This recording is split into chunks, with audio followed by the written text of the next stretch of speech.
चंबल के डकैतों का नाम सुनकर आज भी रूह कांप उठती है।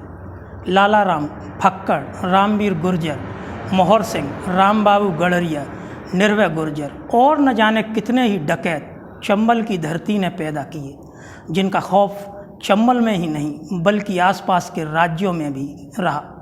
नमस्कार, चंबल के डकैत सीरीज़ में आपके साथ मैं हूं कुमार मनोज।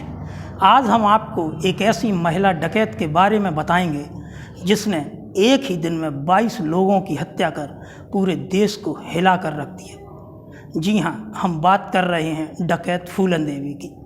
आज हम आपको फूलन देवी की ज़िंदगी से जुड़े हर किस्से से रूबरू कराएंगे। देखिए ये रिपोर्ट। 10 अगस्त 1963 को यूपी में जालौन के घूरा का पुरवा में फूलन का जन्म हुआ। गरीब और छोटी जात में जन्मी फूलन शुरू से ही दबंग मिजाज की थी। 10 साल की उम्र में फूलन अपने चाचा से भिड़ गई और चचेरे भाई का सर ईंट मारकर फोड़ दिया। इस गुस्से की सज़ा फूलन को उसके परिवार वालों ने दी और उसकी शादी 10 साल की उम्र में उससे 30 से 40 साल बड़े आदमी से करा दी। कुछ साल किसी तरह से निकले। धीरे धीरे फूलन की सेहत खराब हुई तो वह अपने मायके आ गई। कुछ दिन रुककर जब वह वापस अपनी ससुराल पहुंची तब तक उसके पति ने दूसरी शादी कर ली थी। पति और उसकी बीवी ने फूलन की बड़ी बेइज्जती की और उसे घर से निकाल दिया। अब फूलन का उठना बैठना नए नए लोगों के साथ होने लगा। यह लोग डाकुओं के गैंग से जुड़े थे। धीरे धीरे फूलन उनके साथ घूमने लगी। फूलन ने यह कभी जाहिर नहीं किया कि वह अपनी मर्जी से उन लोगों के साथ गई थी या फिर वो लोग उसे उठा कर ले गए थे। फूलन ने अपनी आत्मकथा में कहा, शायद किस्मत को यही मंजूर था। गैंग में फूलन के आने के बाद डकैतों का आपस में मनमुटाव बढ़ने लगा। गैंग का सरदार बाबू गुर्जर फूलन पर डोरे डालता था। इस बात को लेकर गैंग के दूसरे डकैत विक्रम मल्लाह ने उसकी हत्या कर दी और गैंग का सरदार बन बैठा। फूलन विक्रम के साथ रहने लगी। एक दिन फूलन गैंग के साथ अपने पति के गांव गई और उसने पति और उसकी बीवी दोनों को बहुत पीटा। इधर बाबू गुर्जर की हत्या से श्री राम ठाकुर और लाला ठाकुर गैंग बहुत ज़्यादा नाराज था। इसी के चलते विक्रम मल्लाह को घेर कर मार दिया गया और फूलन देवी को किडनैप कर लिया, जिसके बाद 3 हफ्ते तक लगातार फूलन के साथ बलात्कार किया गया, जैसा कि फिल्म बैंडिट क्वीन में दिखाया गया है। हालांकि फूलन ने कभी भी खुलकर ऐसा नहीं कहा। हमेशा यही कहा कि ठाकरों ने मेरे साथ बहुत गलत किया। इसका मतलब था कि बलात्कार एक ऐसा शब्द है जिसे कोई भी औरत स्वीकार नहीं करना चाहती।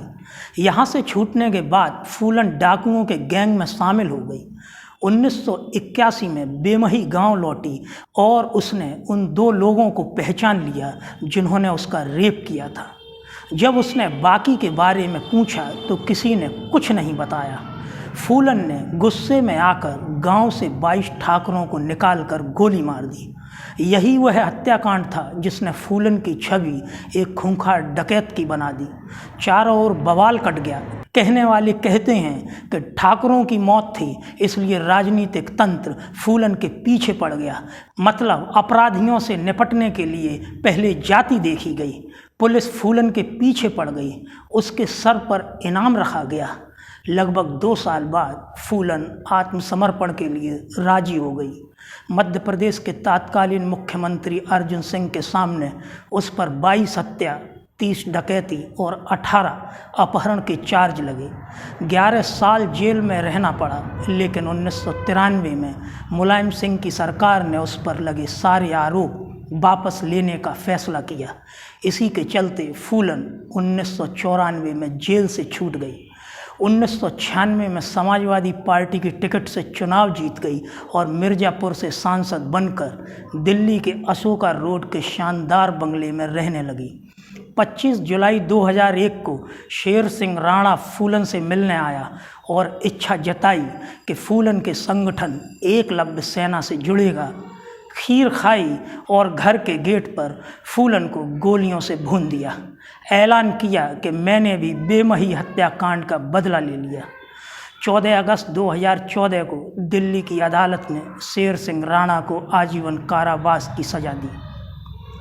अपने कुल 38 साल के जीवन में फूलन की कहानी भारतीय समाज की हर बुराई को समेटे हुए है। कहीं ऐसा लग सकता है कि यह एक बलात्कार का नतीजा था, पर अगर बलात्कार फूलन देवी बनाता है तो देश में हजारों फूलन देवी घूम रही होती। हकीकत तो यह है कि यह पूरी कहानी मर्दवादी संस्कृति की पैदाइश है। जाति, जमीन, औरत, मर्द सबको समेटे हुए एक औरत की कहानी।